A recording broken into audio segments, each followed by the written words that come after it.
Hello and welcome. Today we are starting our new playlist titled Strategic Management. We begin this playlist with our first video, How Strategy Moved from War to Business, which is nothing but a commentary on the historical evolution of strategy as a field of study. But why should we study the historical evolution of strategy, or for that matter any field? Understanding the historical evolution of any subject is important because it tells us how the subject or the field of study emerged in the first place, what problems it was originally meant to solve, and how different thinkers studied it and influenced its development, and how its meaning has changed over time. In strategy, this becomes even more important because the word strategy did not begin in business. It began in war, where the leaders had to think about their opponents, their available resources, positioning, the timing, uncertainty, and most importantly, the victory part of it. Over time, the same ideas slowly entered the world of business, where the firms had to compete, make choices, manage limited resources, and build long-term advantage. And that is what we are going to study or understand in this video. So stay tuned and let's begin. The word strategy has very old origins. It comes from the Greek word strategos, which referred to a military commander or a senior leader. For centuries, strategy was mainly associated with warfare. It was concerned with how commanders used battles, resources, timing, and positioning to achieve a larger objective. The distinction between tactics and strategy actually became clearer in military writing. Tactics refer to the immediate use of forces in a battle, while strategy referred to how those battles were used to win the larger war. In simple terms, tactics focused on the immediate action, whereas strategy focused on the larger purpose behind those actions. Business strategy, however, did not emerge immediately. It became relevant only when businesses became large enough to influence markets rather than merely operate within them. The first industrial revolution created intense competition, but it did not create much of a formal strategic thinking. Most firms during this period were small, used limited fixed capital, and had very little power to shape the market outcomes. Managers working within these firms largely responded to market conditions rather than controlling them. Prices, demand, competition, and industry direction seem to be shaped by forces outside the control of the individual firms. And this is why Adam Smith's idea of the invisible hand was relevant. Markets appeared to coordinate economic activity without any single firm directing the process. In such a setting, strategy was not yet a central managerial concern. Firms competed, but they did not usually have the scale or resources or organizational structure needed to deliberately reshape the competition. The second industrial revolution, especially in the United States, from the second half of the 19th century, changed this situation. Railroads helped create large national markets, better access to capital, and credit encouraged firms to invest at a much larger scale. This made it possible for companies to benefit from economies of scale in production, economies of scope in distribution, larger manufacturing system, wider marketing reach, and more formal management structures. As firms grew, they were no longer small players reacting helplessly to market forces. Large corporations began to influence the competitive environment itself. And this is where Alfred Chandler's idea of visible hand becomes important. In large corporations, professional managers began to coordinate production, distribution, marketing, and administration. The market was no longer shaped only by invisible forces. It was increasingly shaped by deliberate managerial action.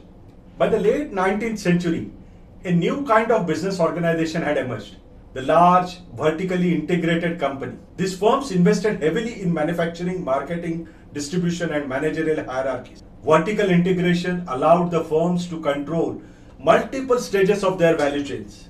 Instead of depending entirely on external suppliers, or distributors or market intermediaries. Large companies could coordinate many activities internally. This mattered because it created a new managerial challenge. Once firms became large and complex, managers had to think beyond day-to-day operations. They needed to decide where to invest, how to compete, how to allocate resources, how to coordinate divisions, and how to respond to competitors.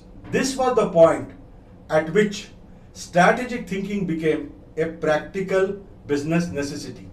The need for strategy was first recognized by senior managers in large corporations. Alfred P. Sloan of General Motors is an important example. He developed a strategy by carefully studying Ford's strengths and weaknesses and positioning General Motors accordingly. This shows an important shift in managerial thinking. Strategy was no longer about internal efficiency. It was about understanding competitors, identifying market opportunities, and choosing a position that could give the firm an advantage.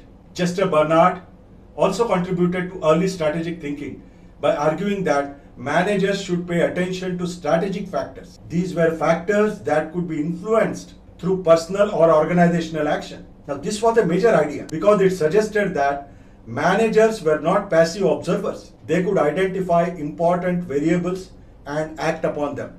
World War II gave a major push to strategic thinking, both in military and business contexts. The war created a serious resource allocation problems. Governments and organizations had to decide how to use scarce resources efficiently across many competing needs.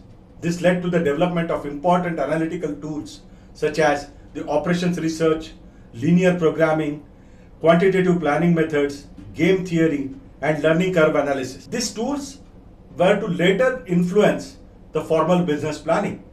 They showed that complex decisions could be studied systematically rather than being handled through intuition or experience only. Game theory was especially important because it helped decision makers think about competitive interaction. In military contexts, many situations were zero-sum. One side's gain was other side's loss. In business, however, many situations are more complex because firms may compete, cooperate, influence markets, and respond to one another over time. The learning curve also became important during this period. It was first observed in military aircraft production. As manufacturers produced more aircrafts, direct labor costs declined by a predictable percentage each time the cumulative output doubled. This insight became especially useful for production planning because it showed that experience could reduce costs. The more an organization produced, the more efficient it could become. For a business strategy, this idea later became powerful because it connected scale, experience, cost advantage, and competitive position. Firms could begin to think strategically about volume, learning, and long-term cost leadership.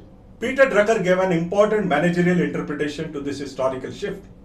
He argued that management should not be understood as passive adaptation. Managers should not merely accept market forces as fixed conditions. Instead, management involves taking purposeful action to shape the outcomes. In large corporations, managers have a responsibility to plan, initiate, change, and influence the economic environment in which the firm operates. This idea became one of the foundations of business strategy. It suggested that companies could use formal planning not only to survive market forces but also to shape them. The historical development of strategy shows a clear movement from military command to managerial decision making. Strategy entered business thinking when firms became large enough to influence markets, coordinate complex activities, and make deliberate choices about their competition. In the early industrial period, most firms were too small to shape their environment. But with the rise of large corporations, professional managers, mass markets, and wartime planning tools, strategy became essential. It gave managers a way to think about competition, resources, scale, coordination, and even the long-term direction. In simple terms, business strategy emerged when companies moved from merely responding to the market to consciously shaping the market.